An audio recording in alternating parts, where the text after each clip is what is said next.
இந்தி போராட்ட சமயத்துல ஒரு கையெழுத்து பிரதியை அடிக்கடி அண்ணா படிச்சாராம். படிச்சுட்டு யாருப்பா ஒரு அழகா எழுதுறா, அந்த இளைஞரை நான் மீட் பண்ணணும்னு சொன்னாராம். அவரை பிடிச்சிட்டு கூட்டி நிறுத்தினாங்களாம். அண்ணா பார்க்கும்போது ஒரு 14 வயசு பையன் நின்றாராம். அவர் தான் மு. கருணாநிதி. ரொம்ப ரொம்ப நீங்க எல்லாம் கொடுத்து வச்சவங்க. நாங்க ஸ்கூல்ல படிக்கும்போது, கவர்மெண்ட் ஸ்கூல்ல படிக்கும்போது எங்களுக்கு எந்த ஹெல்ப்புமே இல்லை. ரொம்ப ரொம்ப கஷ்டப்பட்டு ஒவ்வொரு வருஷமும் நாங்க படிக்கிறதுக்கு அவ்வளவு கஷ்டப்பட்டு வந்தோம். இன்னைக்கு உங்க வாழ்க்கையில இந்த அரசும் முதல்வரும் எனது மதிப்பிற்குரிய என் இதயத்திற்கு சொந்தமான தம்பியும் புன்னகை அரசர் அன்பிலும் 3 பேரும் சேர்ந்து உங்களை பத்திரமா பாத்துக்கிறாங்க. உலகத்திலே ஒரு மிகச்சிறந்த ஆளுமை என்று கருதப்படுகிற இளையராஜாவுக்கு விழா எடுத்ததுக்கு அவங்களை காலை தொட்டு நான் கும்பிட்டுக்கிறேன்.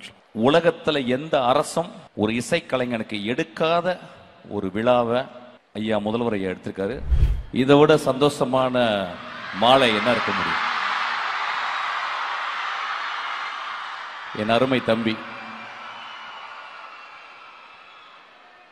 இந்தி போராட்ட சமயத்துல ஒரு கையெழுத்து பிரதியை அடிக்கடி அண்ணா படிச்சாராம். படிச்சுட்டு யாருப்பா ஒரு அழகா எழுதுறா, அந்த இளைஞரை நான் மீட் பண்ணணும்னு சொன்னாராம். அவரை பிடிச்சிட்டு கூட்டி நிறுத்தினாங்களாம். அண்ணா பார்க்கும்போது ஒரு 14 வயசு பையன் நின்றாராம். அவர் தான் மு. கருணாநிதி. அவர் ஷாக் ஆயிட்டாராம். என்னப்பா, நான் ஒரு 30 வயசு இருக்குன்னு நினைச்சா நீ 14 வயசுல இருக்கு, நீ ஸ்கூலுக்கு போலையான்னு. இல்லைங்க அண்ணா, நான் ஸ்கூலுக்கு போறது இல்லை அப்படின்னாராம். அதெல்லாம் வேணாம், முதல்ல நீ ஸ்கூலுக்கு போ, அதுக்கப்புறம் தான் அரசியல், அதுக்கப்புறம் தான் போராட்டம்னாராம். வீட்டுக்கு வந்துட்டாராம். அண்ணா சொன்னதை தட்ட முடியாது. ஆனால் வீட்டுக்கு யோசிச்சுட்டு, அண்ணா சொன்னதை தட்ட முடியாது, ஆனால் நான் தட்டுறேன், அது அண்ணாக்கு தெரியாமல் இருக்கட்டும், கடைசி வரைக்கும் ஸ்கூலுக்கே போகலையும். அவர் ஸ்கூலுக்கு போகாமல் வாழ்ந்ததுனால தான் நீங்க எல்லாம் ஸ்கூலுக்கு போறீங்க. இதை மறக்கவே கூடாது. நாங்கள் படிச்சுக்கிட்டே இருக்கோம். நான் இப்போ காரில் வரும்போது ஒரு பஸ் போகுது. அந்த பஸ்ஸில் திருநங்கைகளுக்கும் திருநம்பிகளுக்கும் ஒரு திட்டம் அப்படின்னு இருக்கு. சிறகுன்னு ஒரு திட்டம். நாங்கள் 2 பேரும் அரசியலுக்கு அப்பாற்பட்டவங்க. ஆனால் அந்த குடும்பத்தில் தான் நாங்கள் எப்பயுமே இருக்கிறோம், எப்பயுமே கூட பழகிக்கிட்டே இருக்கோம். ரொம்ப ரொம்ப நீங்கள் எல்லாம் கொடுத்து வச்சவங்க. நாங்கள் ஸ்கூலில் படிக்கும்போது, கவர்மெண்ட் ஸ்கூலில் படிக்கும்போது எங்களுக்கு எந்த ஹெல்ப்புமே இல்லை. ரொம்ப ரொம்ப கஷ்டப்பட்டு ஒவ்வொரு வருஷமும் நாங்கள் படிக்கிறதுக்கு அவ்வளோ கஷ்டப்பட்டு வந்தோம்.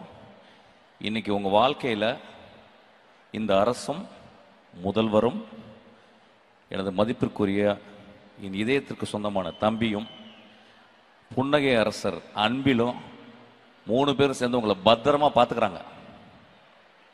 அதை மறக்கவே கூடாது. அவ்வளவு நல்ல திட்டங்களை உங்களுக்கு படிக்கிறதுக்காக சொல்றாங்க. நீங்க படிக்கணும். இனி வாழ்க்கையில உங்களுக்கு எந்த முட்டுக்கட்டையுமே கிடையாது, எந்த முட்டுக்கட்டையும் கிடையாது. உங்க வேலை படிக்கிறது தான். உங்களுக்காக எல்லா செலவையும் எல்லா பொறுப்புகளையும் உங்கள் தாய் தந்தை போல முதல்வர் ஐயா உங்களை பார்த்துக்கிறாரு. துணை முதல்வர் அதை வழி நடத்துறாரு. எல்லா நல்ல திட்டங்களும் மக்களுக்கு போய் சேர மாதிரி அன்பில் பார்த்துக்கிறாங்க.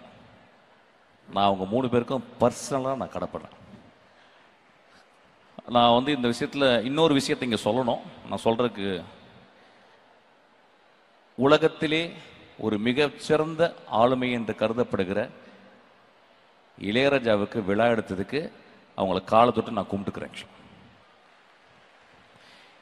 உலகத்துல எந்த அரசும் ஒரு இசைக்கலைஞனுக்கு எடுக்காத ஒரு விழாவை ஐயா முதல்வர் ஐயா எடுத்திருக்காரு. அவருக்கு நான் ரொம்ப கடமைப்பட்டிருக்கேன். இதை விட அவர் வாழ்க்கையில அச்சீவ் பண்ணது, இளையராஜா ஐயா அச்சீவ் பண்ணது எதுவுமே இல்லை. அவ்வளோ பெரிய விழா. இந்த உலகத்தில் இருக்க எல்லா தமிழர்களும் பார்த்தாங்க அந்த விழாவை. அப்படியாப்பட்ட விழா எந்த கலைஞனுக்கும் எந்த உலகத்தில் யாருமே எடுக்கப்படாத ஒரு விழா எடுத்தது. அதுக்காக ரொம்ப நன்றி.